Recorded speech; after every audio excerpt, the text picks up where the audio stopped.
Can we change things? Welcome back to Stratford Vibe Exchange. I'm Karim Rushdy. We're here recording in Fresh and Free Studios inside of Nancy Campbell Academy, downtown Stratford, Ontario. Today we have the pleasure of none other than Jeff Wood from Little Big Creative. How are you feeling today? What up, Karim? I'm feeling good. So happy to be here. I'm happy you're here. Yeah. We've already been vibing Yeah. and chatting. Yeah. No, So- I think this is a really cool spot you have. So I'm super excited to be here. This is my first time in the studio and checking it out. This is my first time in any sort of studio at this magnitude, and I really like it. Really? Yeah, love it. Well, I'm honored this is your first studio of this level experience. Yeah. And the fact that we can have a studio like this in Stratford is also pretty cool. Absolutely. Yeah. Stratford needs a whole lot more of this kind of stuff. Yeah, So, yeah. 100%. Yeah. And you just opened a studio not long ago. Yeah. What was it, like a year or two? How long has it been? Yeah, it's been 2 years. Just put my phone on side. Yeah. It's been 2 years. I have a photography and videography studio It's just amazing. above Job Site Brewery. Yeah. Yeah, it's like a Shout old, out Job Site Brewery. Yeah, Job Site Brewery. Yeah, I was performing there last night. yeah. at the Shout out open John mic. Yunt. Shout out. Yeah, yeah. No, the studio, it works really well as a place not only where I can do my work in an office setting on my computer, which is half the amount of work that I do. And then the other half is shooting. And that spot has beautiful lighting. It has everything I need, enough space to make the shoots that I think up come to life. So, That's amazing. yeah. And do you have a lot of clients from Stratford itself? Yes. The majority of the clients that I have are from Stratford. And it's majority of that comes from word of mouth kind of marketing that I like to say. Hey, yeah, that's the best. Yeah. The best kind of marketing. Absolutely, yeah. And like solid referrals from other clients to other businesses and to other people. And yeah, I think it's all sort of just come from nothing. It came from I didn't have anybody who knew that I would do that, and it's just because of what we've done in the past that what happens now with the bigger clients and the bigger budgets and stuff like Right. that. So Right. yeah. So that's exciting. So walk us through the journey. How Okay. did you start? When did Jeff Wood first pick up the camera? Okay. That's a great question. I've always liked comm tech at school, Okay. in high school.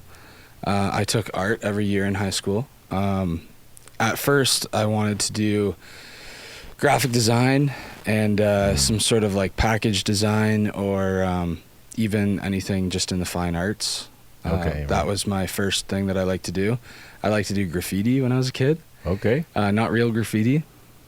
I was never allowed Like to do not that. on the trains? No, but I would do it on paper, and I found that I was, I looked at it and I was like, wow, like I can actually do this stuff. I can draw.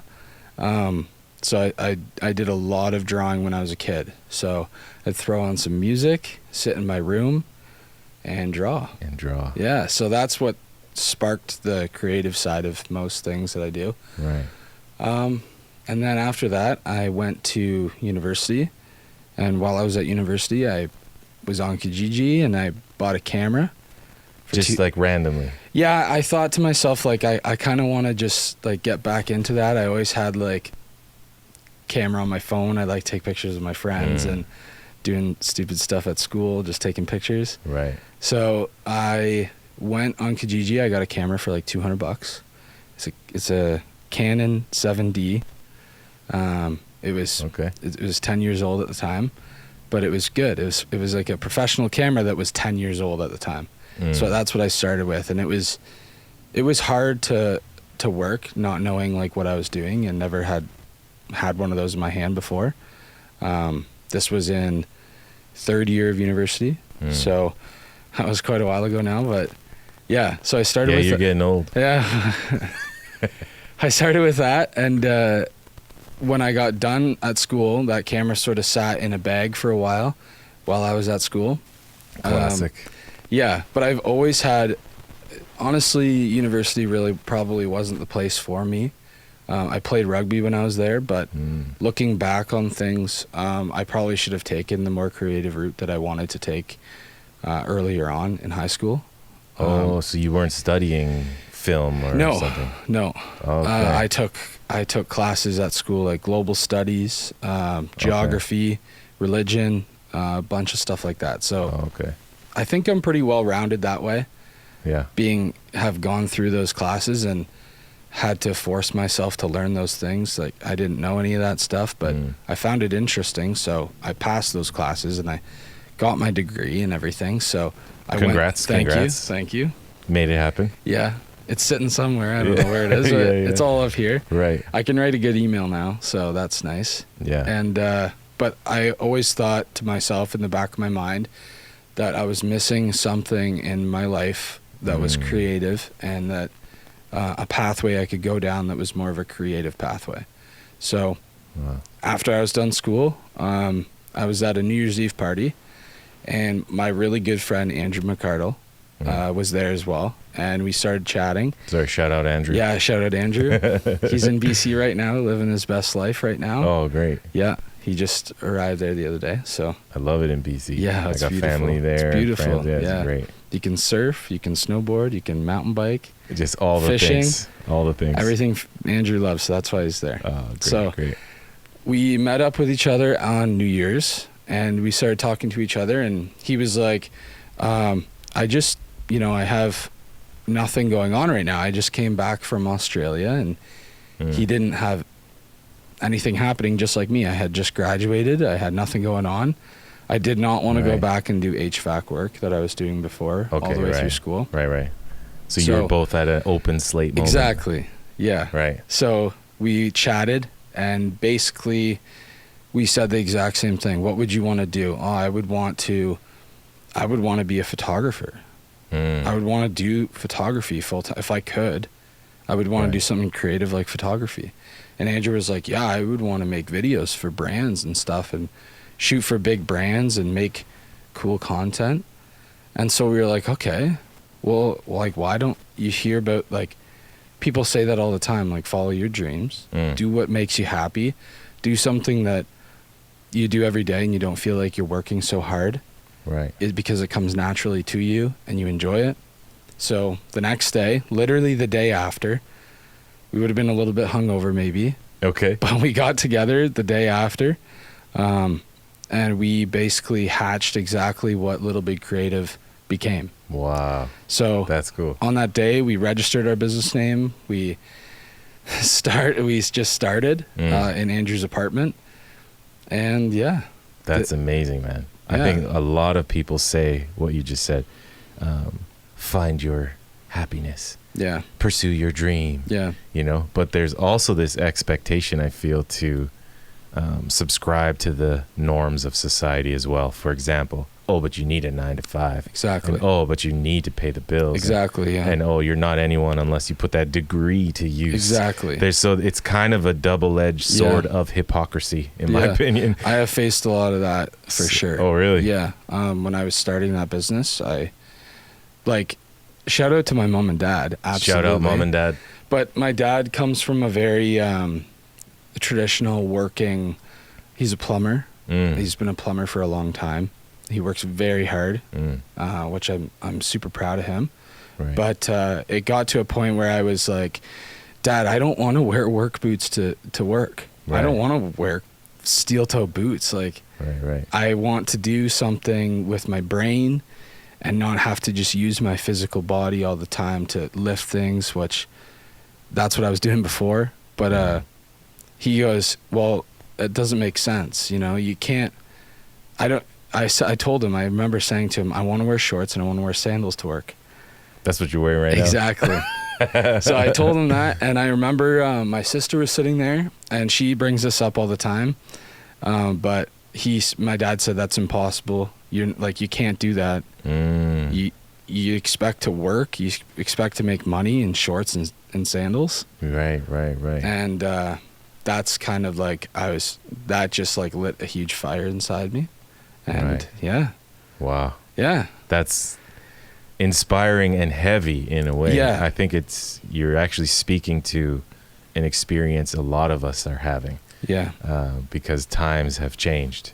Yes, absolutely. And it's not that your dad doesn't love you or doesn't believe in you. He totally does, obviously. He's my biggest fan, by the way. Yeah, 100%. Absolutely. That's why you started with a shout out to dad. But what I think what happened there is what has happened to many of us is just when the times change, the concept of what's acceptable also changes. Yeah. And it's hard for people to accept change. Yeah. You know, and sometimes people don't even know that the thing has changed. Yeah. You know, or that what the possibilities are. 'Cause it's hard to understand when, like, if you're out of the game, you know, it's hard to pick up and understand what's going on. Yeah, and you go from a world where, you know, working your entire life in the factory, one job, and then you get a retirement package and a watch or whatever. Yeah. And that was considered a wonderful life, and it was, and you provided for your family, and you were well taken care of. Whereas now you could live stream yourself eating and make money. It's called mukbang. You know mukbang? Of course I know that. Because I lived in South Korea. I do that all the time without a camera. I sit in my car and eat. That's amazing. So yeah, it's really wild what you can do now. And there's like 16-year-old kids online drop shipping. Yep. You know, products. Streaming and creating content and using AI to create content for them on these sub channels that are linked to products on Amazon and just like making money. It's deep. It's wild. It's a wild world, but it's part of our new reality, you could call it, I guess. So that's amazing, man. So in our new reality, so you took us in a bit of a journey on how you got your first camera, and then Andrew, and then you guys were you started Little Big Creative and some of the challenges maybe that have been faced. But let's maybe fast forward a bit until now. So now you're, in my opinion, very well established in Stratford. I appreciate it. Because, you know, this is one of our first conversations actually ever. But, I've seen you lots. Yeah, and I've seen you lots. But that's what I'm saying is I was always thinking, you know, if I was ever going to do some video stuff, it's, you know, I was thinking, okay, it's going to be Chris Von Kleis and Jeff Wood. Huh. You know, and that's because I see you guys everywhere and your work is incredible. Yeah, so, I feel very fortunate to even be compared in that conversation. So that's amazing. Yeah. Chris is wicked. Yeah, yeah. Next level. Goat. Next level. Yeah. Shout out Chris. Shout out KVK. Big Hashtag shout KVK. out Chris. And Claire. And Claire, of course. So, but in this moment now, what's the camera, your go-to camera? Right now, it has been for the past year, a Sony A1. Okay. I was kind of faced with, like, when I was getting a new camera, I was thinking, okay, and like I've seen other people do this before. Do you buy a camera that's good at video and a camera that's good at photo? Or do you buy one camera? It might be more expensive. It might be a little bit bigger of a risk, but that's really good at both of those things. So you limit the gear that you have, but it still performs the same. Right, right. So sometimes I do wish I had something else, but other times I'm like, this is the greatest. Like, I love my camera that I have. I think I made the right decision. But. So I don't know much about cameras, but that's the one that you're describing, the one that's bigger risk? Yeah. So it was a pretty penny? Yeah. Okay. Yeah. No, I spent literally every last dollar that I had and more to get it. Yeah. No, Andrew and I grinded so hard at the start. He had a little point and shoot camera. I had that old, it's set like 7D Canon camera. Right. Like, it was bad. And we started with that, and we just grinded so hard. I remember calling people in the middle of the day being like, hey, it's a barbershop. We pick up the phone and like, hey, there's a lot of barbershops around London that have a lot of really good content. I think maybe you could use some. And we would cold call people all day looking for a job. Wow. And it was like a crazy, crazy grind. We didn't like, Andrew like had his mom's hand-me-down car. I didn't have a car. Like, it was a grind. Right. And so did you ever go days with everyone saying no? Yes. 100%. Wow. And we would go days where we would be like, okay, we don't have a job for this day. We have had a job in the past for a barber shop. Let's just make that barbershop job, because we don't have anything to do today. Let's just work on that, even though it's done and we've been, we've already put in our work for that job. Let's just do more and more and more and make it way better. Use our time right now. Over deliver. Every time I do something, I want to over deliver, and that still sticks today with everything. Right. I've learned that lesson. That's powerful. That's a learned lesson. That's what Victor was teaching me. Yeah. Shout out young Victor. Yeah, shout out Victor. Yeah, he was telling me that's what he did, or that's what he's been doing, is if someone books him for a gig, yeah, maybe you might have like a tier level of packages. If someone chooses maybe the smaller one, and you just give them the bigger one. And it is a surprise. Absolutely. And then that word of mouth is ridiculous. People. And also you feel so happy you're of service. Yeah. Also, right? Yeah. It's not just about nickel and diming people. It's and when like you're doing what you love. Someone goes, who did your wedding photos? Oh, they're beautiful. Right. Someone's like, oh, it was Jeff and Selena. They stayed until 2 a.m. Yeah. And they got some amazing photos. Right. They didn't have to, Right, exactly. It's an 8-hour day when you're booking a wedding photographer. But if you stay that extra time, you get those really good things. It's like, it goes a long way, especially with the word of mouth kind of way that I get my word around, right? Right. I have to do that. So how'd you get your first big gig? Okay. What would you consider that first gig where you were like super nervous? Yeah, the very first gig. Okay, this is a crazy memory. Do you know CR Plastics? It's a chair manufacturer in Stratford. Oh, okay. They the make chairs. Adirondack chairs. Yeah, I do. They're all around. Right. Like the alfresco setup, all those. Right. They're all from CRP. And shout out CRP. Alfresco. Well, yeah, So that business puts out a catalog every year, and everything was very small time. What Andrew and I were doing at the time for Little Big Creative, right. It was very. It was the little part of the Little Big. Oh, okay. So right. Little jobs, big jobs. That's why Little Big is Little Big. Oh, okay. So it doesn't matter what it is. We would do it. That's what we would say. So this was going to be a really big job, and it was to make the catalog and create all the photos for the catalog for all the new stuff that was coming out. And that's a really big business, and those chairs go all over the world. That catalog would have been seen by a ton of people, and it was super nerve-wracking when we got asked to quote that. We got asked to create a number. We had to calculate things together, make a number, send it to them. And this was the first time that we had to quote anything big like that. And it was crazy. It was a late night. Andrew and I were at his mom's place, and I was about to leave. We went out on the street. We were standing in the street that we used to ride our bikes on all the time, and Andrew lived there his whole life. We were standing, it was probably 2 a.m, and I had my phone out.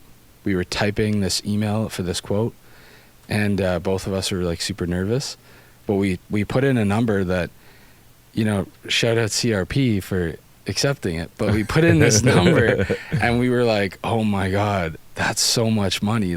If we get this job, we're going to get new cameras. Gonna buy the Sony A1. Yeah. We're going to get new cameras. We're going to get a laptop. Right.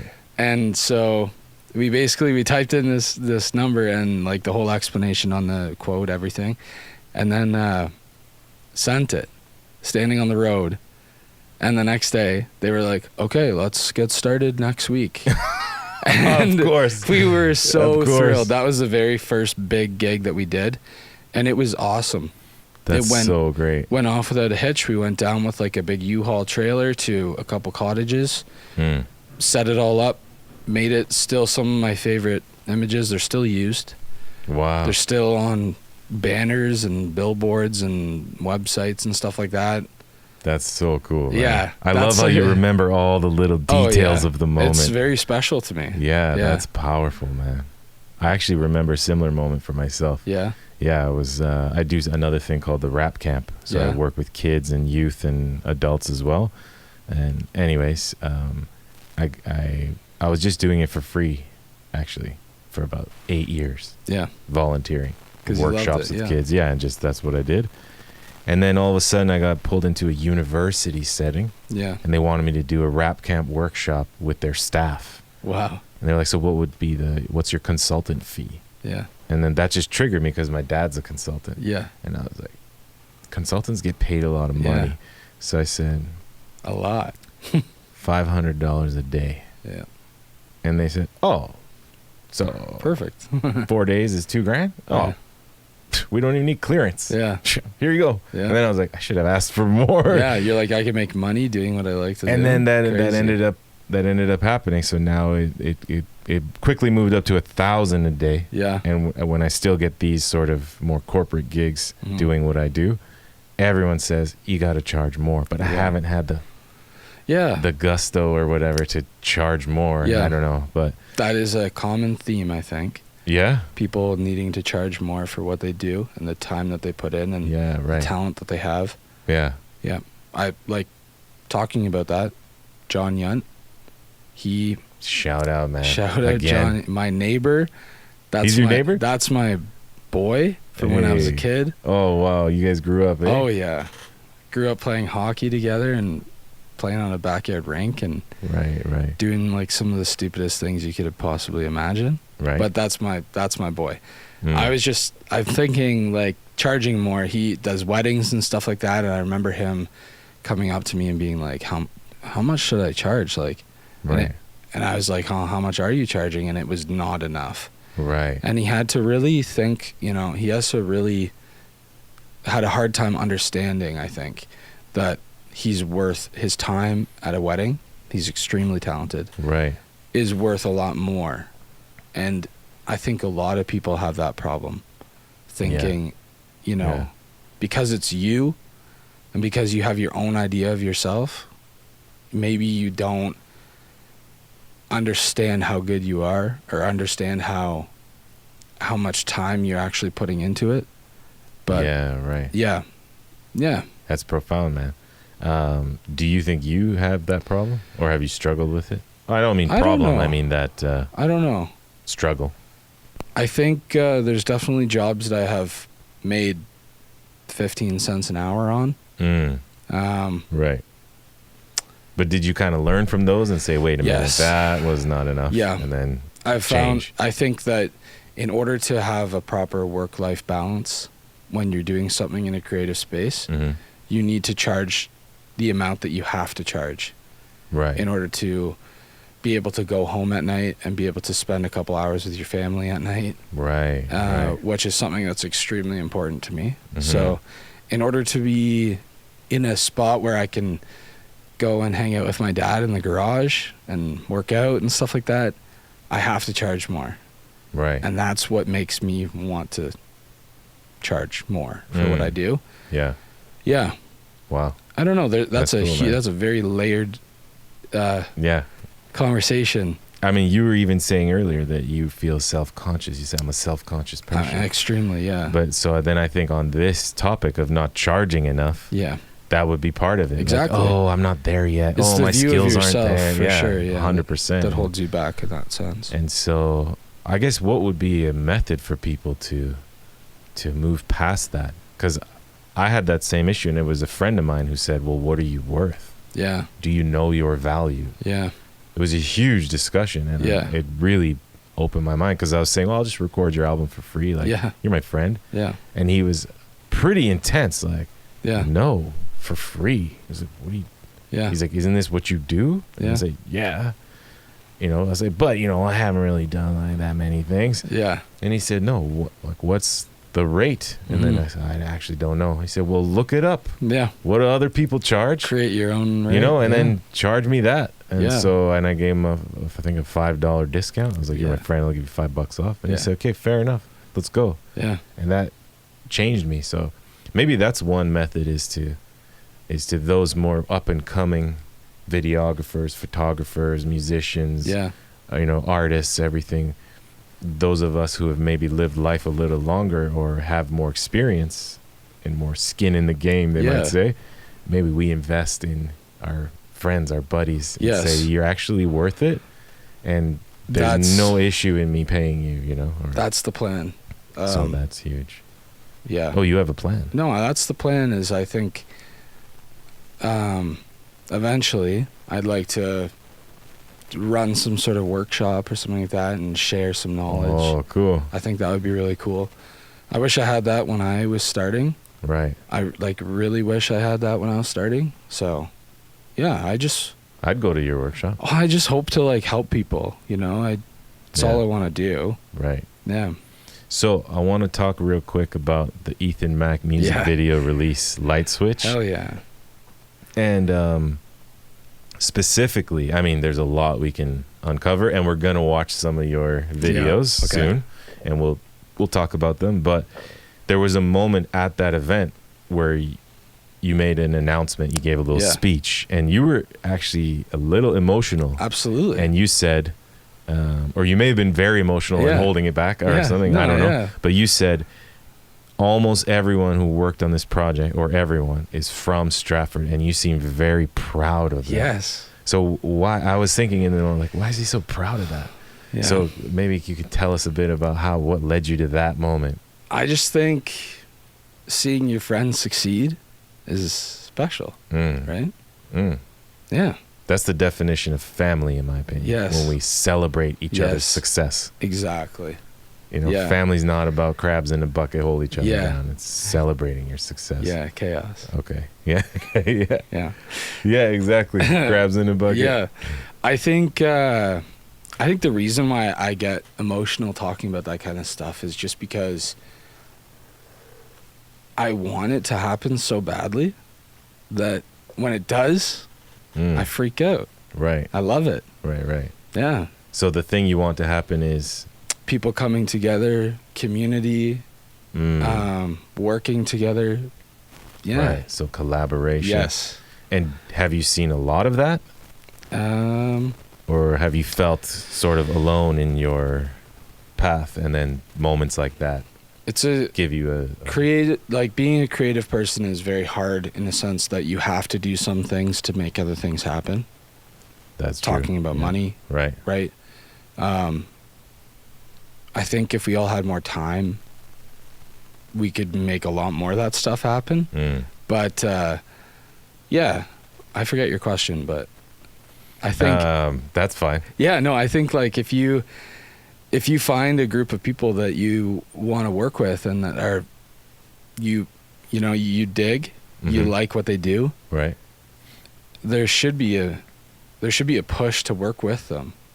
And there should be a push to do things like that all the time. You know, if you need somebody, and this strikes a chord with me personally in the last couple of years. When I see stuff done at the festival, like the videography and the photography done at the festival, that's all hired out of town. That's from Toronto. That's from other places.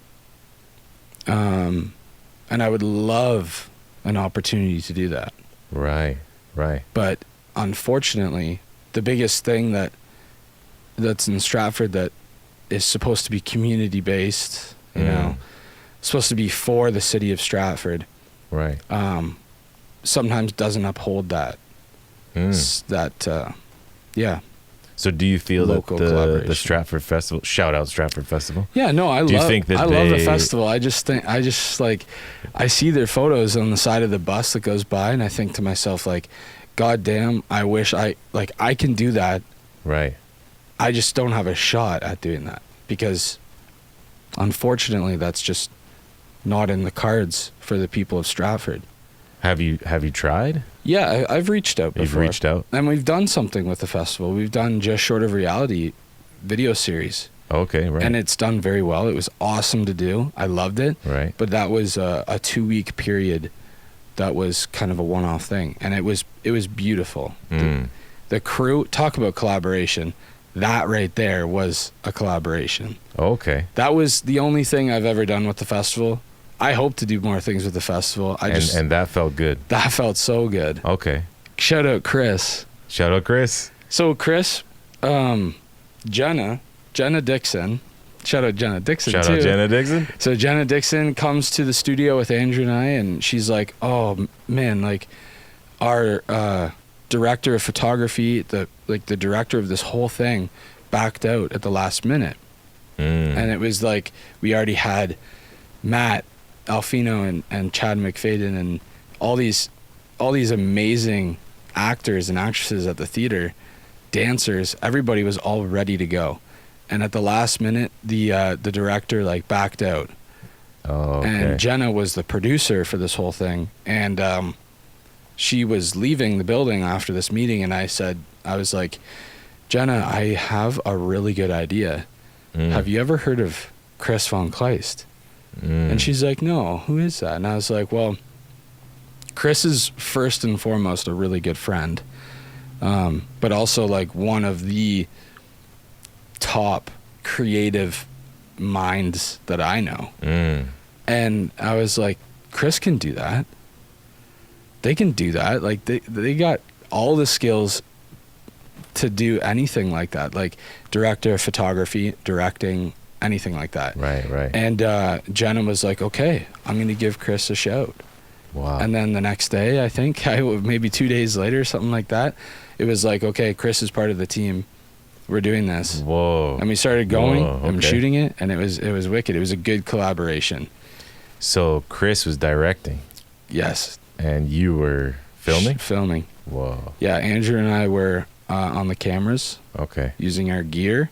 Wow. That was kind of what we brought to the table, was we were using our gear and our just like knowledge of running the gear. You invested and you put out a huge risk to put in. Yes. It paid off. Yes. Right. I mean, it's paid off many times. And that's the reason we had the studios, so that we could do stuff like that. That was the home base for this project. Amazing. Yeah. Amazing. Yeah. That's, to me, sounds like confirmation. Yeah. Right? You take a step and you kind of you're never really sure, did I take a step in the right direction? Yes. Yeah. Or the wrong direction or whatever. Yeah.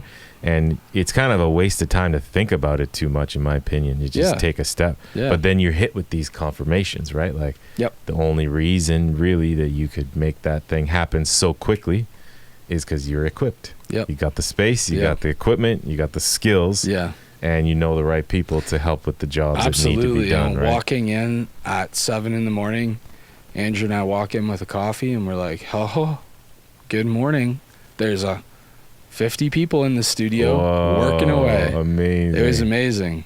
You must have been floating. Oh, it was incredible. Wow. Dude. Yeah. That's amazing. Okay, I think we could probably talk all day long. Yeah. So I think if it's cool with you, we'll hop over to see what ChatGPT has in store for us.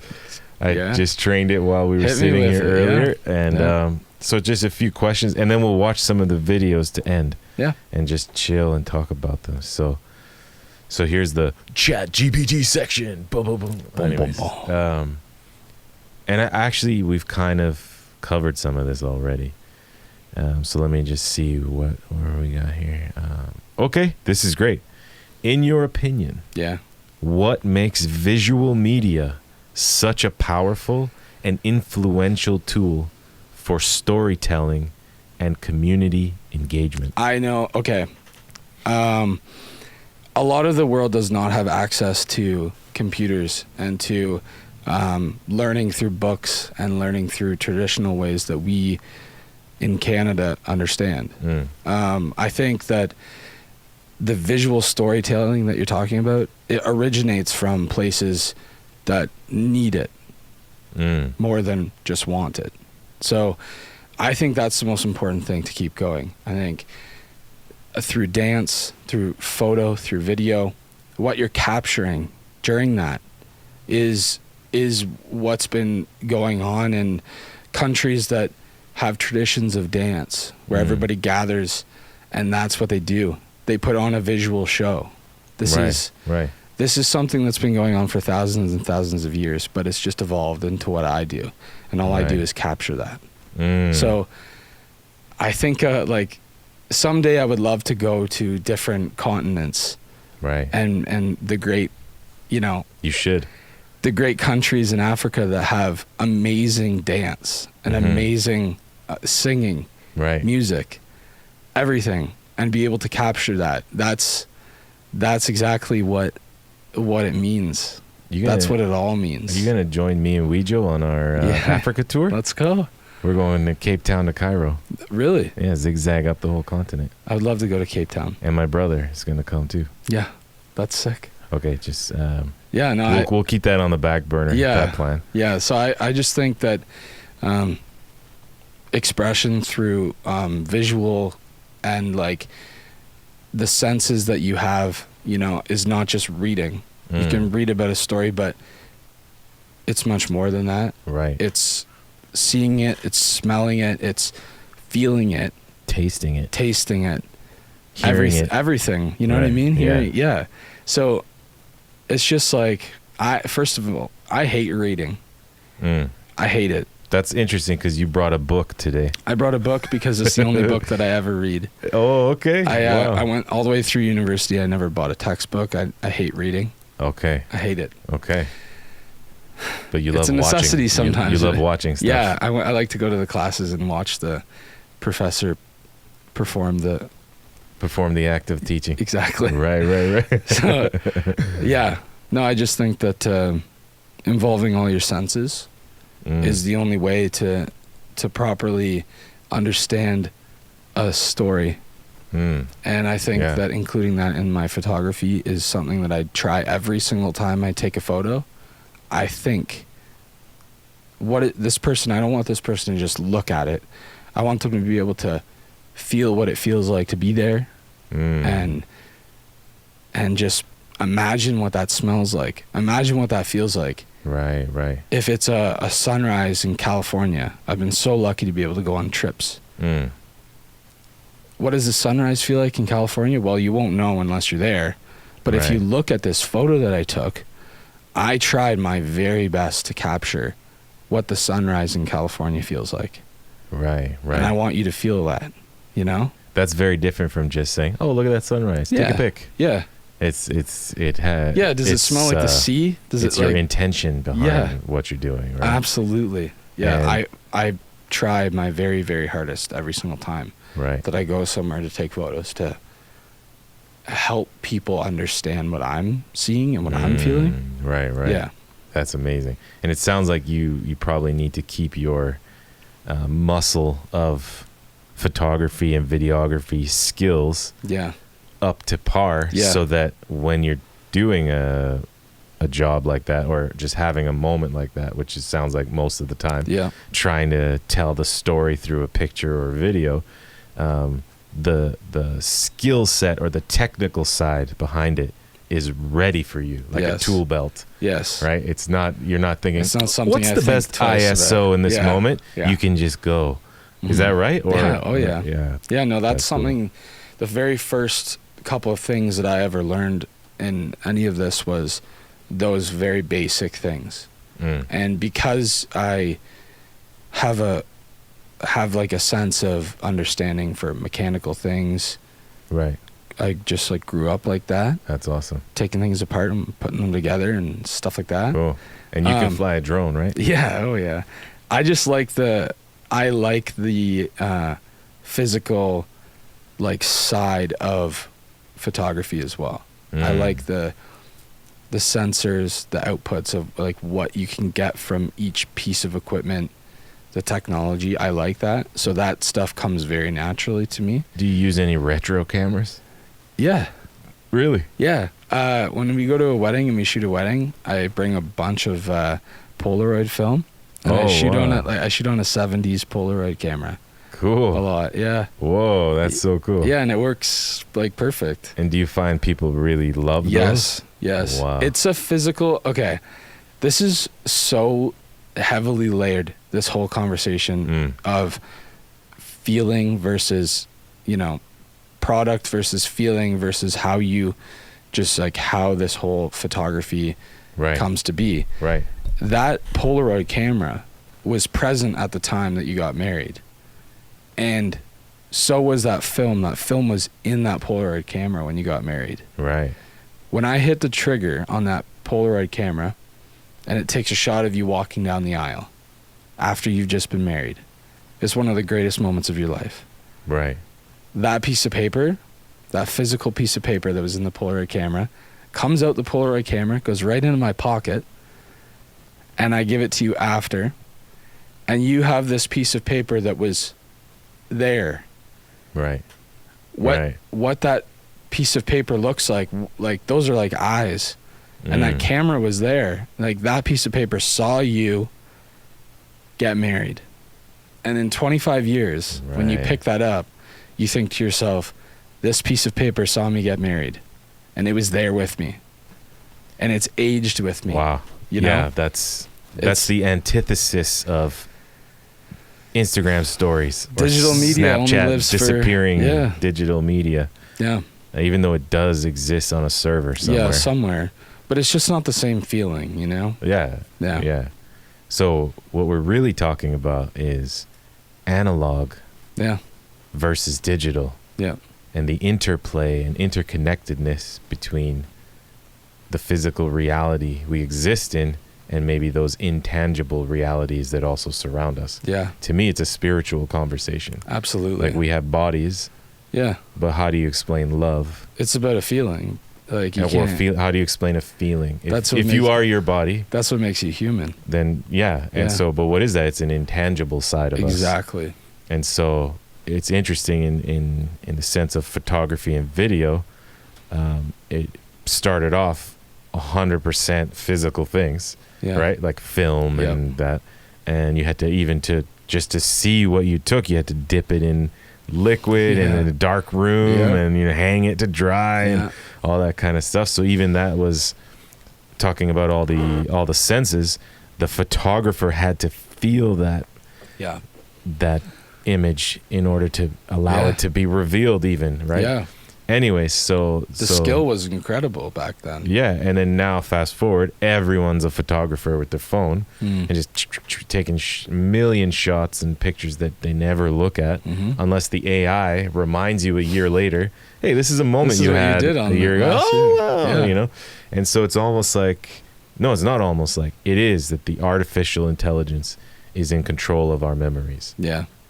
Like, that's wild where it's at. Yeah. So what you're doing is really cool to me. You're bringing it back to, no, I'm not going to email you the file. Like, you probably do that as well. Yeah, of course. But that's what I mean. It's navigating the moment. Yes. We live in a digital age. Yeah. But a lot of people are trying to go back to an analog experience. Absolutely. Some camps are even doing, they have a locker for cell phones and technology.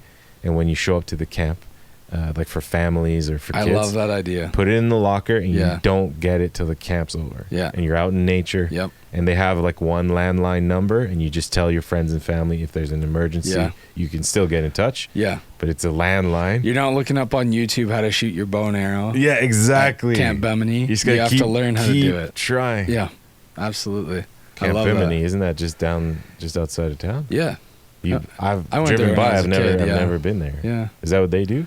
Camp Bemini is, it's just a regular camp for kids. Okay, wicked. Yeah, that's but awesome. No one has cell phones there. Oh, okay. Yeah. Okay. Because they're all kids and they don't have cell phones. Oh, yeah. But if they're at home, they'd have their iPad and it would be gaming. 2 inches from their face, and they'd be looking up, what is it like to be at camp? Yeah. Right? You just go camp vlog. Just down the street. Yeah. Camp vlog. Or watch a podcast. Yeah. Okay, let's get one more ChatGPT question in, and then we'll watch some of your videos and pictures. So, actually, this is a perfect one because I told it about the book that you brought in. So, The Creative Act, A Way of Being, by Rick Rubin. Yes. It explores the essence of creativity. How has the book influenced your own creative process and approach to visual media? Are there any key insights or concepts from the book that have resonated deeply with you? Basically, this can segue us into checking out the book, and maybe you could read some of it for us. Okay. Or I could read it, whatever you want. Well, I think my favorite part of the book is the first chapter, to be honest with you. Okay. And it's the thing that, obviously, like in any sort of like film, anything like that, you gotta catch someone's attention right away. Yeah, right. Obviously, Rick Rubin understands that. He's produced like some of the craziest things ever, and he is one of the coolest people ever, in my opinion.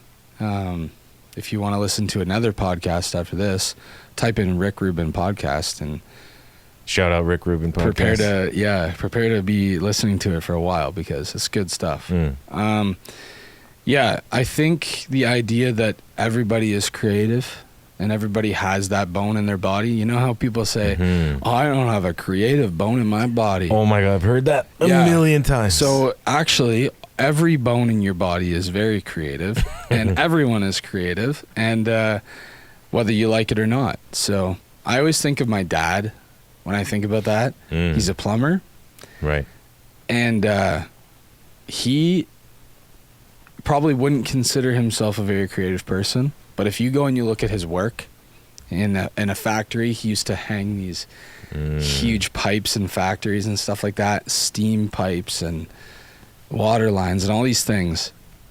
The maze of pipes that he has to do. Right. Talk about being creative. That's one of the most creative things I've ever seen. Right. You know? There you go. Like that's creativity. Right. The way that anybody does anything, the way that you dress and everything is creative, and people just need to understand that. And I think by people understanding that, it's not just, wow, you're creative, like, oh, let's make money from it. Just find like some sort of like solace of, yes, I'm creative and I can express myself in different ways, and I can find a different way to feel other than maybe thinking that you have to fill the void that maybe creativity could fill with something else. Yeah. So I think that the message that he has in this book, that everybody is creative, can help a lot of people. Let's hear it, man. Yeah, let's hear from this. Okay. From a non-reading lover. Jesus. Reading a book. It's so funny to me that you said you don't like reading. All right. And then you're like, I brought a book. I'm not very good at reading. I think that might be why I don't really like it that much, is because I'm not very good at it. Oh, okay. But I'm going to give it a shot. I respect that. Okay? Yeah, man. All right. Those who do not engage in the traditional arts may be weary of calling themselves artists. They might perceive creativity as something extraordinary or beyond their capability, a calling for a special few who are born with these gifts. Unfortunately, this is not the case. Creativity is a rare ability, and it is not a rare ability, and is not difficult to access. Creativity is a fundamental aspect of being a human. It's our birthright, and it's in all of us, for all of us. Facts. Absolutely. Wow. Creativity does not exclusively relate to making art. We are engaging on this act on a daily basis. To create is to bring something into existence that wasn't there before. I've read this so many times, I almost You almost have it memorized. Yeah, that's amazing. It could be a conversation, the solution to a problem, a note to a friend, the rearrangement of furniture in a room, or the drive home to avoid a traffic jam, taking a different route. Oh, wow. Yeah, anything, so right? true. Anything. Yeah. What you make doesn't have to be witnessed, recorded, or sold. Encased in glass to be a work of art. Through the ordinary state of being, we are already creators in the most profound way, creating our experience of reality and composing the world as we perceive it. In each moment, we are immersed in a field.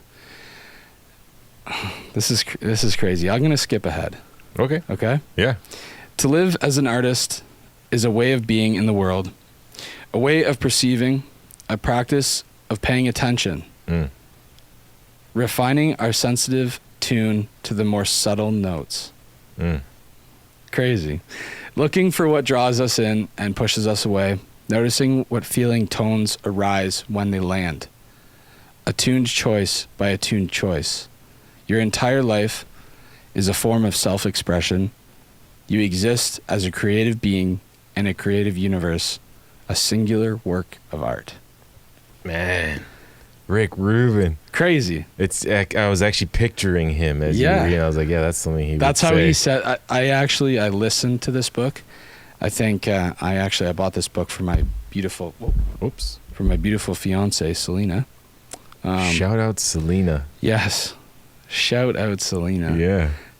But I got this book for her, and then I was like, you're like, let me read that. I'm gonna read it, but I'm gonna listen to it. So I got the audio version of it, and I listened to it, and I think it's the better way of doing it. That's amazing. Yeah. Quick side note, I did that for my wife. Yeah. I bought her a Google Home display, and then she was like, "Oh, cool," and then I geeked out over it. Yeah.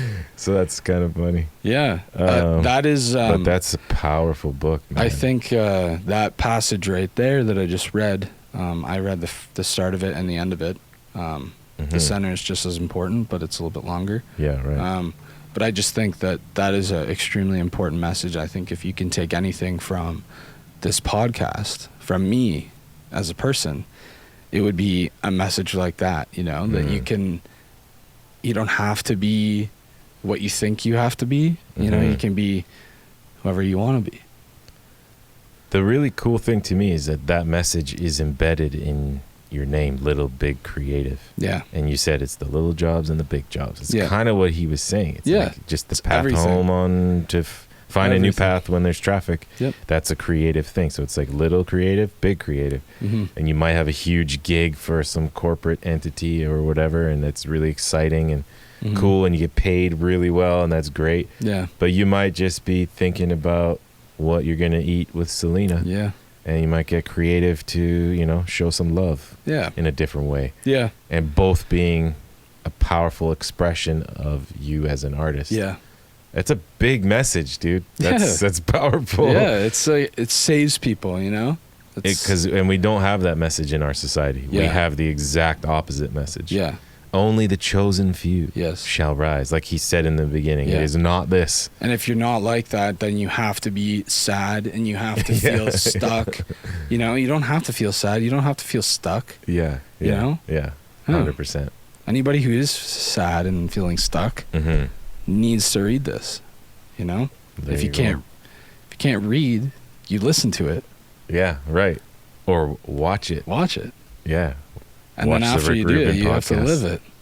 And live it. That's the main thing. Yeah. That's because we think we know a thing when we've heard it or we hear it or see it or even taste it. But yeah, you don't really, in my opinion, you don't fully understand something.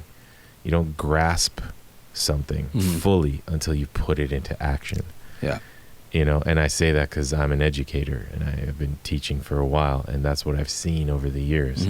And so for me as an educator, if I'm teaching something, I better be doing that as well. Yeah. I better be putting that into practice. Yeah. And I remember a story of Baha'u'llah. He's the founder of the Baha'i faith. That's my religion. There's a story where a father brought his child to Baha'u'llah. This was back in Iran. And he said, "My child's eating too many sweets. Yeah. Can you please tell him don't eat these sweets?" And Baha'u'llah said, "Come back in 2 weeks." He was like, "What?" Okay. So he came back in 2 weeks, entered Baha'u'llah's home, and he said, "Hey, don't eat sweets." And then the father said, "Is that it? Like, we waited 2 weeks for this. That's all you're going to say is don't eat sweets? What? Why? I don't understand." Yeah. And Baha'u'llah said, "Well, I was eating sweets when you told me to say that." Yeah. Wow. So I spent 2 weeks not eating sweets. Yes. So that I'm not being, I don't know the exact words he said, but the concept is to not be hypocritical. Yes. And so to put into action our teachings. Yes. So it's wild. Lead by example, right? Yeah. And the only thing we have control over is ourselves. Yes. You actually can control yourself, and I'm learning this now with my diet. I had a gallbladder attack. Oh, damn. And I learned about these different organs in my body that are suffering. But it's been a month now where I've been heavily disciplined in what goes in my mouth. Yeah. That's it. That's all I'm doing. Yeah. But I actually have control over it. I thought I didn't. Yeah. I actually felt hopeless and everything with diet and food and everything. So You're just sparking me on so many levels, Yeah. bro. I love it. I We love could these go on and conversations, on. man. Yeah. Yeah. But I think it's time we look at some of your videos. All right, let's do it. And pictures and chat about it. Let's do it. So we have your website open. We got your YouTube page, and we got your Instagram. Yeah. So maybe we can look at just maybe there's like a million things Yeah. that you've done. So Yeah. I urge people, go check out Jeff's photos on Instagram. There's something for everyone because there's a lot of different things. Right. Exactly. I don't like to. I hate boxes. I hate putting any of my work in a box. I hate that. Okay. So I try. Always different. I try different things. You know, some things work out, some things don't. And, right. you know, fortunately for the people looking at my Instagram, you're only seeing the things that worked out. Right. But trust me, there's way more things that didn't work out. Amazing. So I just want to mention that this is a highlight reel. This isn't Right. indicative to real life. This is a highlight reel. Yeah. Why don't we start with the California Yeah. sunrise? Because Oh, we were man. talking about it. Is this it? Yeah, that's it. Wow. Actually, that's a sunset. Sunset in Yosemite Park on the drive out. Yeah, it's beautiful there. I just thought this was incredible. It's an incredible to shot. capture. Man. So did you climb a mountain, or are you in No, a helicopter, or what's going on? Rewind just a tiny bit on that. You're going to see Selena in the car. Oh, what? Yeah, this is taken out the window of the car. With her phone? No, that's... No. There she is. Oh, okay. She's Yeah. got her phone now. She's got her phone. But then you took the shot Yeah. with your very With my nice camera. Oh, man. Beautiful shots here. Thank you. Yeah, this video is... This is one of my favorites. And, like, you post something online, all of a sudden it gets 10,000 views. Oh, and wow. it might be the worst thing in your opinion, and then you post one of your favorite things you've ever done, and it has 300 views. Yeah, right. And it's, you know, it doesn't really mean anything to me, but I hope those 300 people that watched it got inspired by it, you know? Right. This is Selena's birthday. Oh, And we were wow. in the most beautiful place for her birthday. So you and Selena just went on a road trip, and you just took your camera? Yeah. That's amazing. Yeah, this is Baker's wow. Beach in San Francisco. Because I've been on trips, and I take pictures, but they don't look like this. I spend a lot of time when I'm on trips, like Capturing going it. out and doing stuff like this. Oh, she got the birthday girl. Yeah, are thing you on gonna there. put this in the? Dancing? Yeah, we'll sick. we'll lay it Yeah, in. look at her. She's beautiful. Yeah, she is.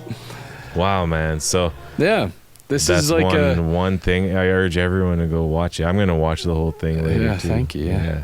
It's so cool, man. It's definitely like something I'm proud of. So, if I were to show someone like examples of what I can do with like travel photography or landscape and stuff like that, it would be all from that trip. Okay, Like wicked. that was the focus for me. Right. I know the focus is probably just to have fun and hang out on vacation, but to me, the coolest thing to me is getting up early in the morning. I love Selena, but she takes a long time to get ready. Oh, okay. So when she goes into the bathroom, does her makeup, does her hair, like, Right. and like, of course it looks good after, but I get ready really quickly in like a minute. Right. I Yeah, grab- shorts, grab my- sandals, camera. Yeah. If you don't see me in shorts and you see me in pants, you can feel free to ask me what's going on, Okay. because something's probably up. Because I Okay. don't like wearing pants ever. Wow. What Yeah. about winter? I still don't like wearing pants in the winter. I respect that. Yeah. I respect that. I get up and I go out and I walk around, and I just like taking in the culture of everything and getting a better understanding of where I am. Right. And what it means to be a local person in this place where I am. I love that. That's my favorite part about traveling. Wow, that's cool, man. Yeah. Mexico. We yeah. went to Mexico, and we went to a place that, has some of the best sunsets like ever. But like, yeah, sunsets are cool. That shit happens all over the world. Yeah. In my parents' backyard, some of the best sunsets I've ever seen. Right. But there you go. You're looking at a sunset this way, you turn this way, and you see street vendors, you see performers, you see beautiful cobblestone street, tile building, a church. Like, you see the culture and you see the people, and that's the most important thing to capture. Yeah, okay. Like, sunsets are sick. Right. To take photos of. Right. Great to look at. But looking at, like, the culture and documenting the culture, transporting the viewer into that place, that's what it's all about. Like, for instance, let's say this is the most recent one, the one that's not pinned there. That one. This is from your Instagram. Yeah, this is in PEI. Oh, okay. So when you look at these photos, like, what I'm trying to do is I'm trying to tell you what it's like in PEI. You know, like, what you see. This is exactly something very typical of what you see. This is an old fishery. Wow. The colorful buildings, you know. Yeah, right. Is that a lighthouse? It is a lighthouse. Yeah. Oh, and the lobster traps. Lobster traps. So it's a lot about fishing. It's a lot about all sorts of that stuff. So even though there's not... Bob's Fishing. Shout out Bob's Fishing. Yeah, shout out Bob's Fishing. That's North Rustico, PEI. Okay. Oh, and you even got the fishermen there. Yeah, that's an important thing that I like to do. Cool. I like to get people working in those places. Right. And I think it's just this image in particular. My buddy Johnny, who's actually going to be the best man at my wedding. Hey, shout out Johnny. Shout best out man. Johnny. He's just a legend. Right. He's the best. Amazing. And his girlfriend Emily went with us on this trip. And John's driving, or Emily's driving. Someone, not Selena or I, because they were in their car. And I'm in the back seat, and I'm like, oh my God, there's some fishermen. We'll circle around. I want to go take a picture of these. This is through the window. You can see like the specks, because John wanted to get out of there. He gets so embarrassed. Oh, I see. By me doing this kind of stuff, and interesting. He gets very, very embarrassed. Do you get embarrassed? I'd be lying if I said I did get embarrassed, or I didn't get embarrassed, but I think I got a lot better at it lately. Especially like on this trip, I didn't have my like crazy camera on this trip. I actually lent that to Ethan. While I left. Yeah. So shout out Ethan. I had this little Sony RX100 that my dad had got a couple weeks ago. Okay. He wanted it because he's going to Portugal in September. And is he gonna wear shorts and sandals? Yeah, he's the OG short wearer. Oh, okay. So that's where you got it from. Yeah, and it's only short shorts. There's no long shorts in this family. Oh, he can't go long. Yeah. No. Well, I think mine are a little. I'll raise them up. I come from a rugby family, so that's even a little bit long. Yeah, it's a little too. I apologize to the Wood family. Yeah. For my long shorts. So I actually wear short shorts all the time. I'm pretty used to people looking at me, because of it, which is like cool. You do whatever you want. I don't judge anybody. No one should judge me. So I don't mind taking photos like this. Right. Especially when they're like kind of candid. I don't like to get into people's faces. A lot of street photographers, they like to do this thing where they just like go up to people and they'll just like shove the camera in their face and take a photo without really like any consent or anything. And I understand that the laws allow you to do that if you're in a public space, especially in Canada and in the US, you are completely allowed to photograph anybody in a public space. But I hold like some accountability to myself to make sure that everybody is okay with it. Right. In this sense, those guys, they didn't even know I was there. Right. They weren't doing anything wrong. Yeah. I have to mention though, it was 9 a.m. and that guy's got a nice moose head in his. They're drinking a couple of beers, loading up the fishing boats. Oh, at 9 a.m. But like, that's just the culture. Right? Yeah. Right. But yeah, street photography in itself is something that I really enjoy, and I think that even this kind of thing, it doesn't have to be in a city. It doesn't have to be in New York City or in LA. Right. where people have like flashy boots on. You're like, whoa, cool, like retro. Yeah. You know, it doesn't have to be like that. It can be anything. It can be anywhere. It can be anywhere that you're documenting the culture. You're documenting people's impact on the world. Right. Yeah, that's amazing. That's what street photography is to me. So, bro, it's been an honor to have you on the podcast, and just looking at your Instagram and everything you've done, we could easily go on and on and on. What time is it? How long has it been? I don't know, but I think what we should do is I have a couple more questions for you. Okay. Yeah. So, because I'm interested to hear basically what's coming. Yeah. Because we've learned a lot about your journey and how you got here, and then some of the things you've been doing, and honestly, there's just not enough time to look at all the things you've done. So we'll just link it up, and people can go watch and enjoy all the cool projects you've done. Yeah. But my question to you is, what is the future of Little Big Creative? What is the future? And how on earth are you opening a second location in BC? I saw it on your website. Yeah. That's Andy. That's so cool. That's Andrew. Yeah. Okay. So he's moved out there. Yeah, he's moved out there completely. Okay. Yeah, he's got a spot. He drove out there last week. Wow. It looked like a beautiful drive. And yeah, so he's going to be doing his thing in BC. I'm going to be doing my thing here. Under the same name.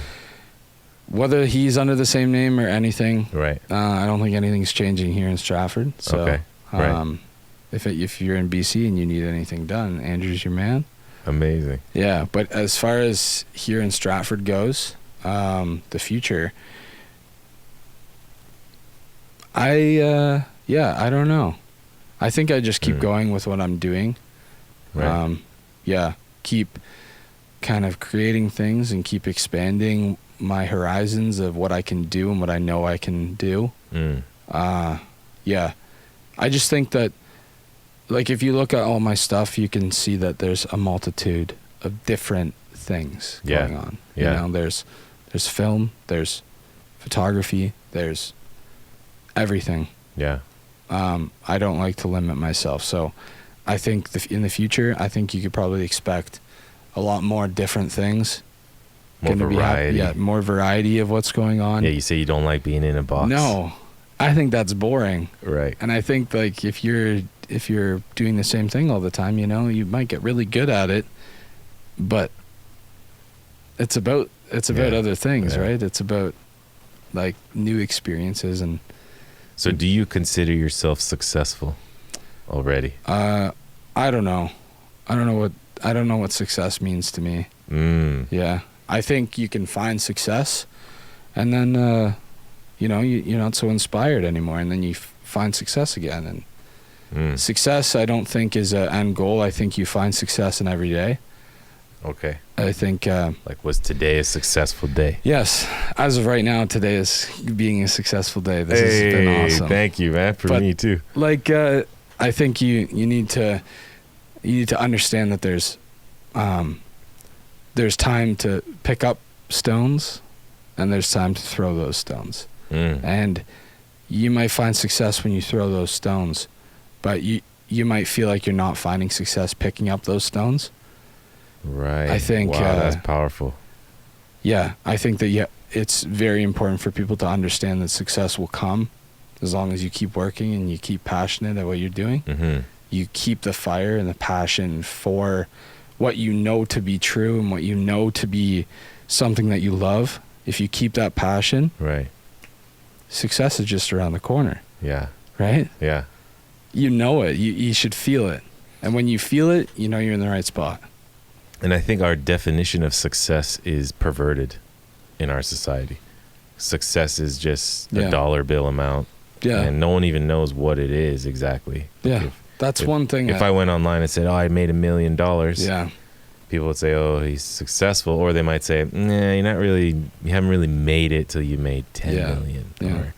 Or, billionaires are the new millionaires or whatever it is. It's kind of a perpetual, endless race of emptiness, in my opinion. And so what you're talking about seems to be more grounded in day-to-day life. And like you said, you even painted it beautifully with words. For someone who keeps saying you're not really into words, you said picking up stones, you know, and then casting those stones.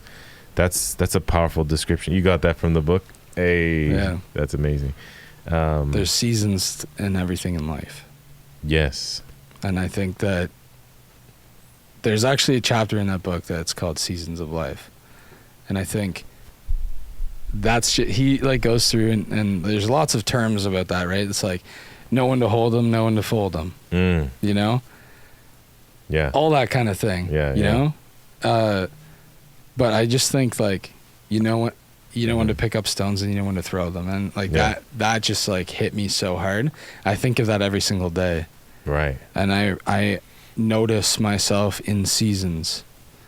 Everything comes in seasons. Yeah. And when that season turns from winter to summer for me in my mind, you know, that's when it's time to strike. Right. When the iron is hot. When the iron is hot. So I talk about this with my sister all the time. I'm sorry if I want to keep going here for a second. No, this is great. My sister is my biggest inspiration. Hands down. Shout out to your sister, Shayna. Yeah. Shout out Shayna. She's sick. I had a conversation with her the other day about creativity and when you feel inspired to actually, you know, you have to act on it.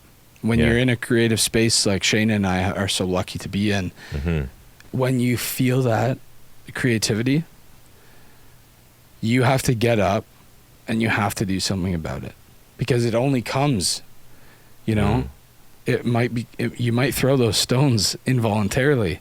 All of a sudden, you know, all of a sudden you are inspired and you have to pick up a pencil and you have to write it down or you have to grab your camera and you have to record yourself being like, oh my God, this is an idea that I just had, because those are fleeting ideas and they go away very easily. That's 100% exactly in music. Yes. You get an idea, you better record that or it will be gone. Yep. So my phone is filled with audio notes, and anyone who produces music is the same way, or who writes songs. Any idea that comes, you have to capture it immediately in its rawest form. Yes. Or you're going to forget because the next thing will come. Yeah. The next thing will come. I'm sure you have notes on your phone, like on the Notes app or something where Google Keep, that's what I use, and I have about 1.5 million lyrical ideas. It's like, I remember the first time I heard of someone actually doing that, it was Michael Jackson. And he was like talking about driving in his car and he had a tape recorder, and Billie Jean, he was like, and he's like doing the whole thing. And he basically laid the whole beat out on a tape recorder in his car. And then he just like, wild. I'm sure you've heard of this. Yeah, I saw that interview. Yeah. It's so amazing. Crazy. And that was like one of the first times, that was a long time ago. I remember watching that in like maybe grade 9 or grade 8 or something like that, and just being like, holy smokes. Yeah. We need to like, when I think of a new design, and I'm not in art class, I need to draw it. And then when I get to art class, now's the time I can activate that and make it real. Ideas are powerful. Really powerful. My dad told me when I was a kid, don't chase money, chase good ideas. Yes. Because money follows vision. Yes. And I thought he was kind of whack for saying that. I was like, that doesn't make any sense. Like, how is an idea going to pay my bills? That's very smart, very powerful. But now, fast forward many years later, we're sitting in my studio. In your dream. Inside of my school where I teach. Yeah. And this is exactly a vision I had when I was 15 years old. Yeah. But even though I had that amazing guidance from my dad, I didn't use it. I didn't utilize it. I actually was thinking I need to make money first so that I can go build a studio. That is not how this came to be. This came to be from learning how to articulate my vision in a powerful and confident way, backed up by practical research, data, and numbers. Yeah. And my vision was huge. I wanted $100,000 to do the studio. Yeah. Didn't get it. Yeah. But got enough. Yeah. you know, and there's still things I want to do, but the guy, Alex, shout out Alex Audio Guy, who designed this studio and helped build it. I said to him, like, hey, once I get that gear and that thing, then I think the studio will be like done. And he said, bro, it's never done. You own a studio now.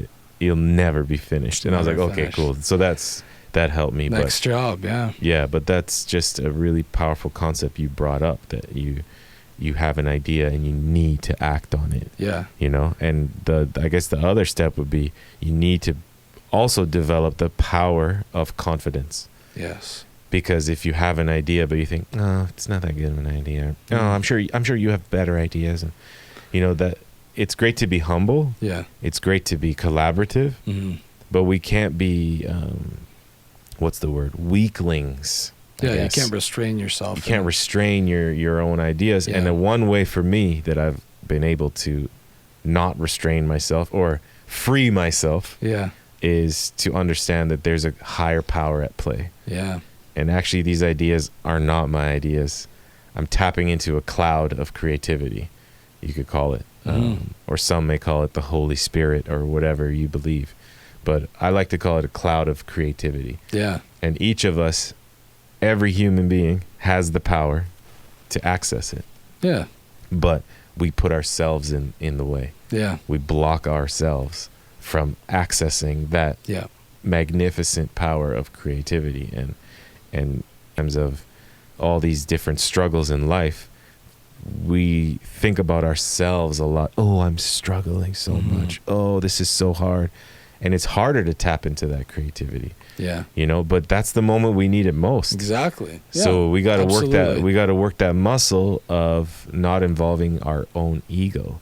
And ego goes both ways, right? Sorry, I'm ranting a bit, but that's what the podcast is all about. I appreciate all of it. Thanks, man. The ego is, you can be really full of yourself and like cocky and overdoing it, but you can also be depreciating. That's not the word. Yeah. Like you could be hating yourself. Deprecating. Yeah. Self-deprecating. That was it. You could be self-deprecating, and that to me is also the ego. Yeah. But people don't call it that, but I think it is. And the ego is like a snake that wraps around you, and before you know it, you can't breathe in either direction. So we got to learn how to not get too excited in life and not get too sad or let down either, to kind of have that middle ground. And what I've really heard from you in this moment where we're chatting together is that you have found a way to take that middle ground. And you could tell me if that's true or not, but that you kind of have approached each day as, well, let's see what unfolds. Yep. And no matter what happens, I'm going to be giving it my all. Yes. And I'm going to be bringing my expertise and my artistry to each moment. Yes. Is that something that resonates with you? Absolutely. That was never the way it was before, but that is the way it is now for me. So, well, how did you get to that? I had to just understand myself. I was growing up, I was a very, like overweight boy. Okay. Who played sports.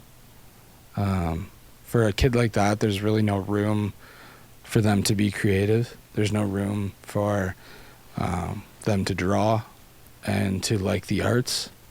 And I definitely, as a kid, fell into that trap and it is a trap, you know? Right. You're blocking yourself from the potential of what could be. So, but people put you into that box. Yeah. Is that right? Yeah. That I think is the subtext of what you're saying. I was a big kid, big boy, who, you know, was told to play sports, and you're the big guy. Okay. That's what's expected of you. Oh, you need help lifting something? This is your guy. Right. And that's no problem. I have a given gift of being a big guy. Raw strength. Being a big guy, and I'm so thankful that I'm like that. Right. But it's just like, why? And that comes back to those things of putting yourself in a box. I hope if anybody can take anything from a message from me, it's that if you're a boy who's a big boy, You don't have to play that role all the time. Right. You can do whatever you want. You can be whoever you want to be. And if that involves like, you know, not playing into the stereotype of being a guy that is rough and all that stuff, you know, then don't do it. Right. You know, Right. you don't have to do that. You can pick up your pencil. Don't feel, you know, you don't have to feel like playing hockey. Like I'd love to like hit people all the time. And like, yeah, I do. I'd love to hit people, but I think that's just what was expected of me, you know? So I just did what was expected of me. And I think that was everybody, probably from the whole community, adults, your peers, everyone, teachers. And don't get me wrong, I love that. I love to do that stuff, but I think that's just because I have been doing that for so long that it's become fun. something that I like. Right. You know, I love to hit people in rugby, and right. you know, you hear the air go, you know, when you hit them. But it's like I play rugby, and then some people are like, I'm talking like, oh, I just come from the studio. I don't have my shorts with me. Your studio? Yeah, right. Like, what are you talking about? And I'm like, oh yeah, I'm a photographer, videographer. I have a studio in town. And they're like, I had no idea you do that. Like, that doesn't make any sense. They just pictured you smashing boulders all day. Yeah, I don't have to hold a jackhammer to be the big guy. Yeah. Right? I just think, I wish I had someone that told me that when I was a kid, that you don't have to play into a stereotype of anything, you know? Yeah. Just like, you don't have to change who you are. You can accept all the different parts of who you are, but just understand that you're not only what you've been told what you are. You know, you are who you are. Yeah. You're a dynamic human being. Yeah, at the end of the day, it's whatever you want. It's not whatever anybody else wants. You're a what you multifaceted being. Yeah. If I had the mic, you know Tyson Fury. Do you know who Tyson Fury is? That sounds familiar, but he's a boxer. Okay. And he's the Gypsy King. Okay. That's what they call him. Right. He's from England, I believe, but he's in a family of travelers and traveling gypsy family, I think. Right. My grandpa was kind of like that too, so it's all cool. Right. That's what I like about it. Right. But he fought this guy named Tyson Fury fought Deontay Wilder in a boxing match. Okay. And this guy, Tyson Fury, he came back from retirement, basically. He let himself go completely. He gained a lot of weight. He started doing drugs. He lost all of his money. He was offered this fight with Deontay Wilder, the Bronze Bomber. The Bronze Bomber. He was going to knock him out. And then at the end of the fight, this guy got knocked down so many times. He kept getting back up every single time. He ended up winning the fight by knockout. Wow. And at the end of the fight, he had like 15 seconds to say whatever he wanted. And like, there was millions and millions of people watching on TV. Like, I was watching on my phone. I remember being like in my bed, like it was late at night, you know, these boxing matches go on so late, and I'm watching it on my phone in bed like that. Like, if anybody knows me, I do that all the time. Right. Because I have bad eyes. I put my phone like that. Oh, real close, eh? Yeah, and I'm watching this, and he has 15 seconds after the fight, basically, and Bruce Buffer's in there, and he holds the mic to his face, and Tyson Fury delivers just a message that is like so unlike a boxer. What did he say? You got me excited. He was man. like exactly what I just said before. It's like, you can do anything you want. You know, your mental health is not you. It's not. These things are things in your life, and they're real. And but that's not who you are. Right. You are who you want to be.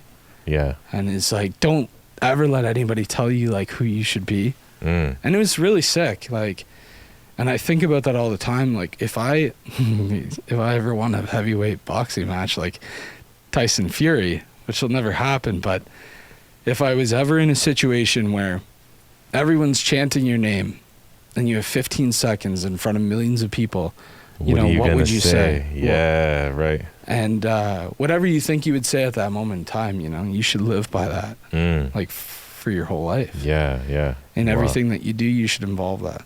Yeah. Yeah. What would you say? What would I say? What would you say? Okay.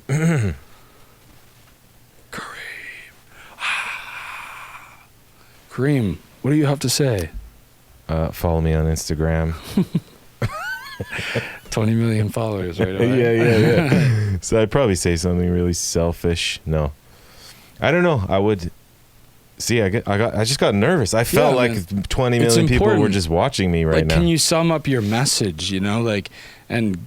And make it so concise that you can actually offer that to people and tell people that.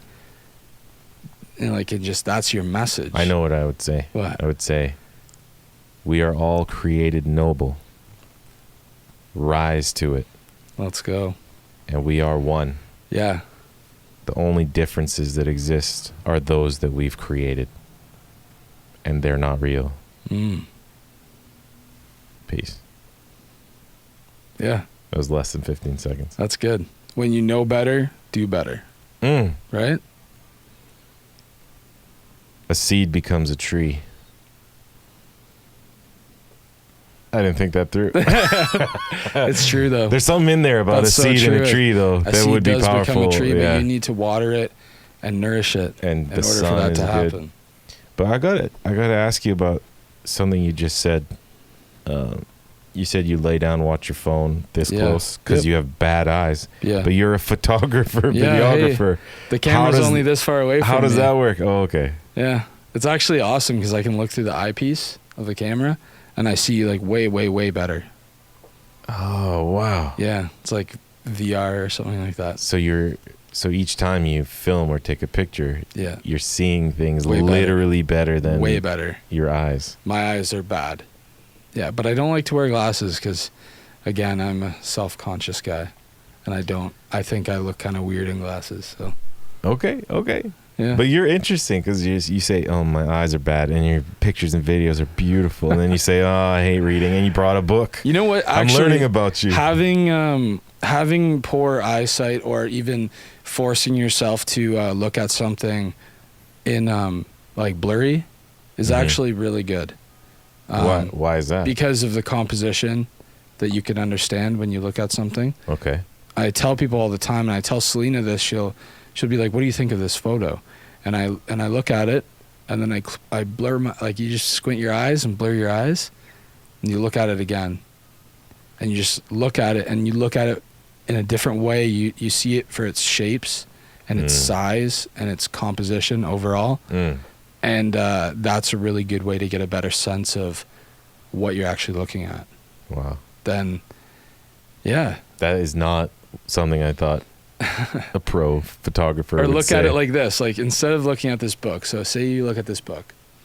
Okay. Now, squint your eyes. You might not see that center dot on there, right? But you do see the big circle in the center. You might not see the words at the top up here, but you will see this big circle.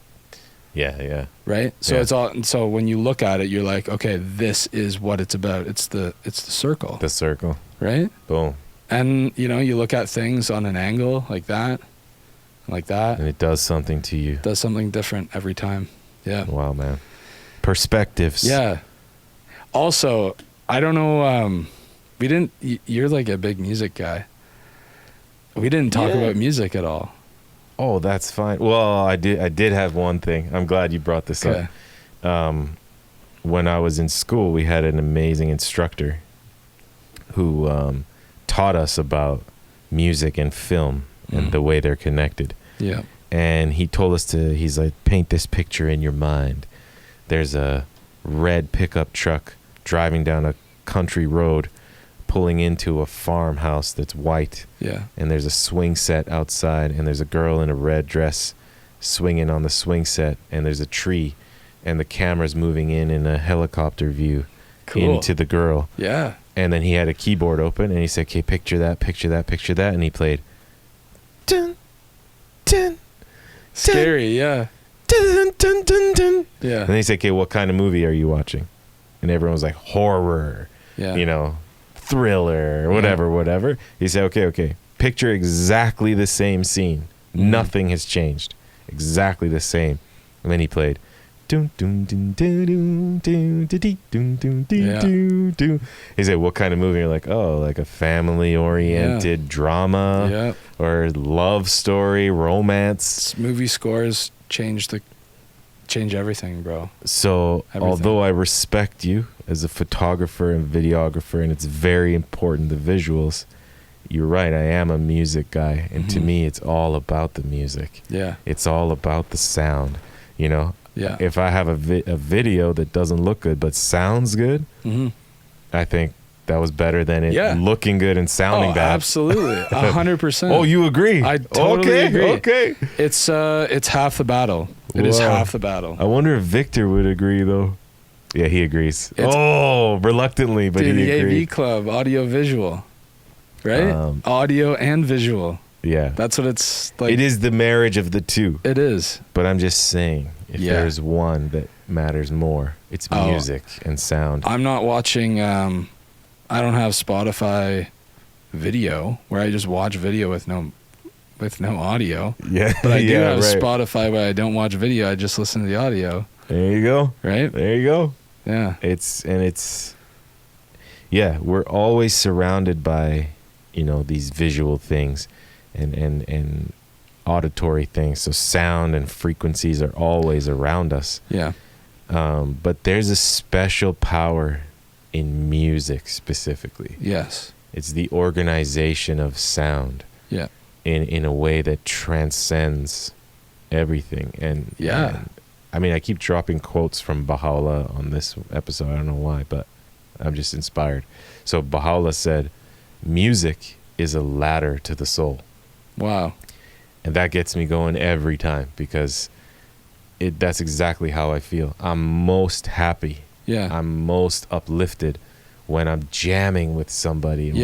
Or when the music feels as though it's guiding us somewhere greater. Because just saying music is a ladder to the soul, that may not apply to every musical endeavor. Yes.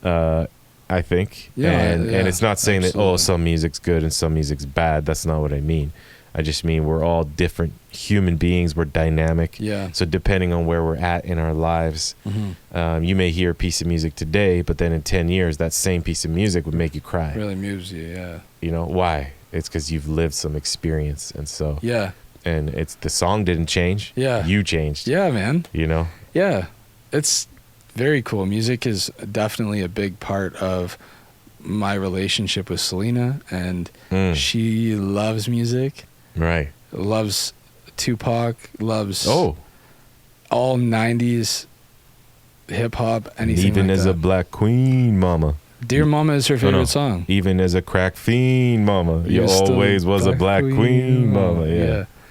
Still the black I used to queen, listen mama. exclusively to Tupac as a junior high. Dear Mama is kid. one of the greatest songs, and that's Selena's favorite song ever. Wow. Yeah, it's very special to people, right? Like it's a common story that's told, and it's unfortunately a common story, but it's people identify very heavily, and I think that being the ladder to someone's soul is very, very accurate.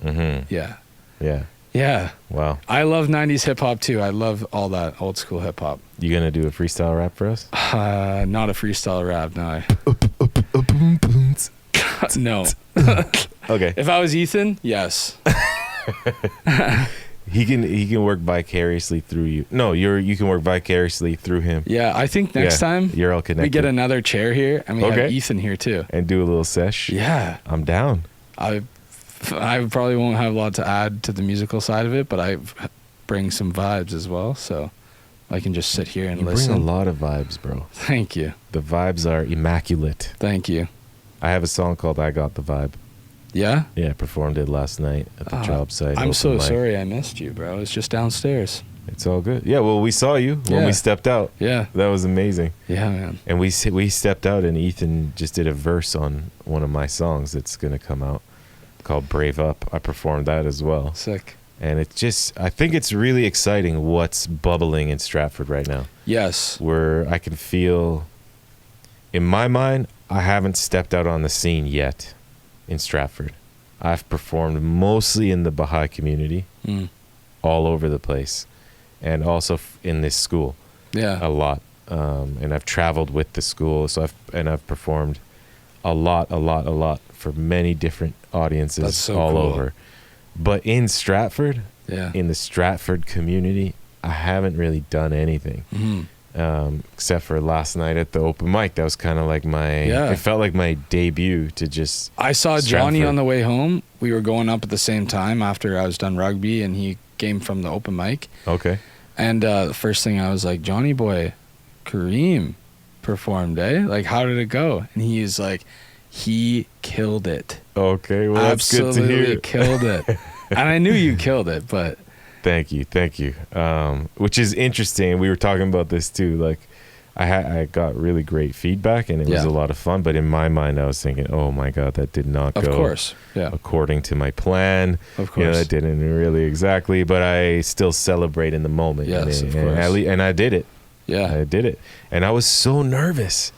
And I usually get nervous, but not that nervous, you know. And I've performed for really much smaller audiences. Yeah. I performed for one time, it was 4,000 people. Oh my God. And funnily enough, that one, it was at a Baha'i conference. That was the least nervous. Really? Maybe because all the faces kind of blend. Yeah. The more intimate one is scarier. Yes. Like this. Yes. This is very scary to perform. Yes. You know, but we can do it as well. Anyways, so what I wanted to say is that it feels like we have something really bubbling in Stratford. Yeah, man. You have a studio. I have a studio. Yeah. Ethan has a studio. Alex has a studio. It's only a time. And so it's about time. It does feel like there's a little bit of the siloing, like we're each in our own efforts, and there's some collaboration kind of here and there. Yeah. But I do actually see a more purposeful collaboration on a grander scale. Yeah. So more like almost like a collective. And I know, shout out Chris again and Claire with the York Lane Art Collective. Yes. Super inspiring, super awesome. Yeah. So a way to do something like that, or like a forum. Yeah. Or something. You know, a band of creators, a band of artists who support the community and support those up and coming ones. So workshops, opportunities, events, you know, these different things. And there's already so much great stuff happening, like Johan and Ethan are doing Rock the Muse. Yeah. You know, I'm so pumped for that. Yeah. And because that's our own music festival. Like, that's crazy to me, you know, and there are tons of festivals in Stratford, tons of events.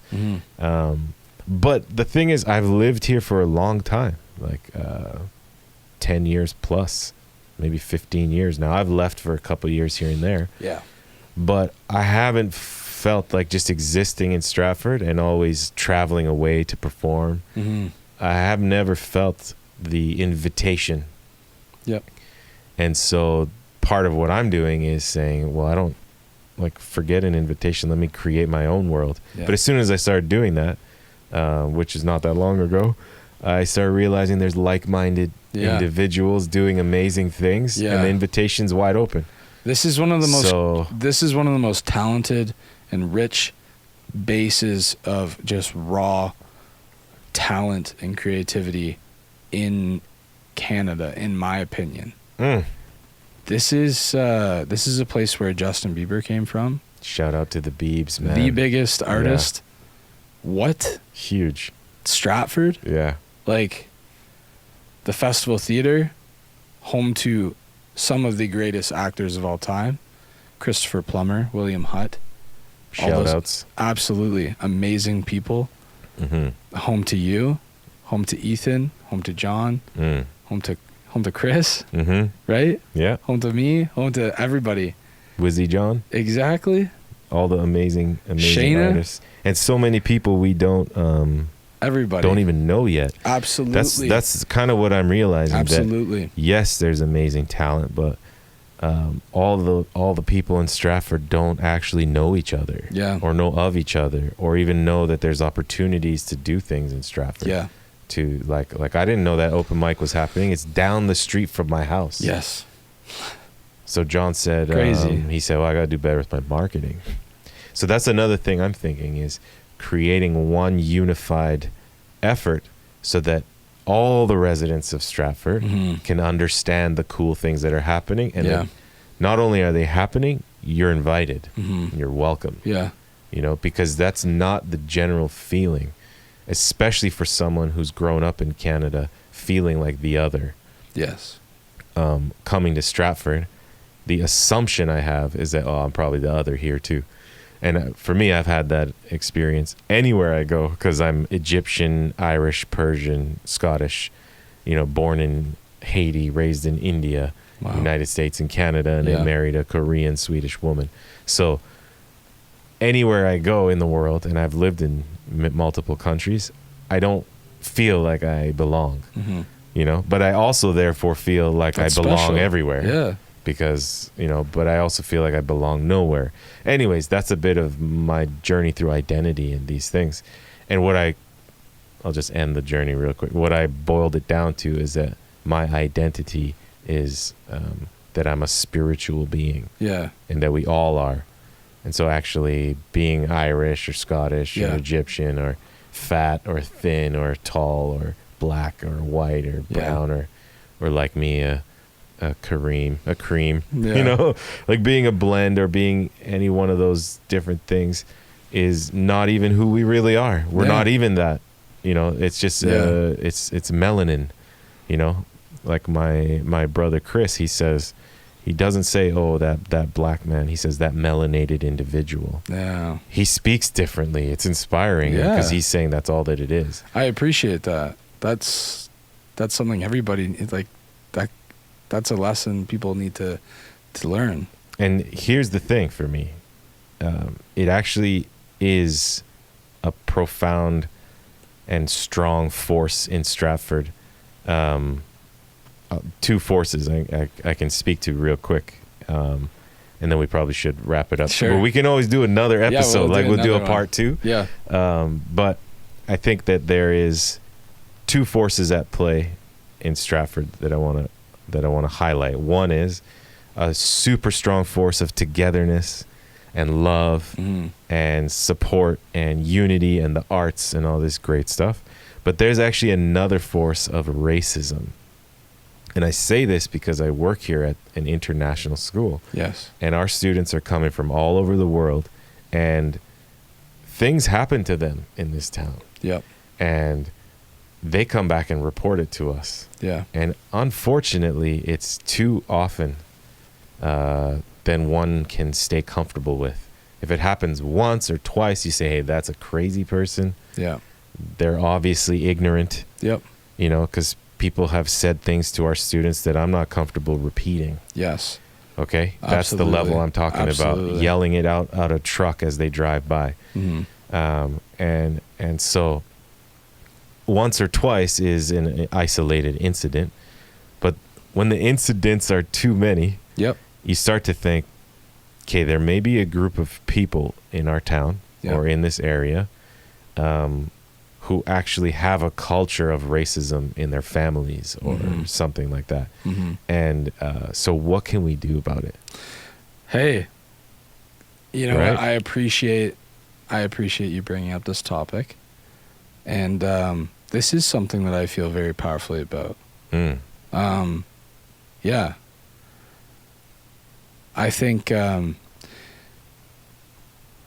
don't really have a grounds to stand on when it comes to this because I have not experienced nearly any sort of anything like that in my life, and I don't want to say that I'm lucky. I'm not lucky. That's just the way that it is for me. That's my reality. Right. And yeah, it makes me very, very sad to hear that in general. No, that is a big deal. That is a huge deal. And I absolutely hate that that's a thing. I think that because Stratford is an inclusive place for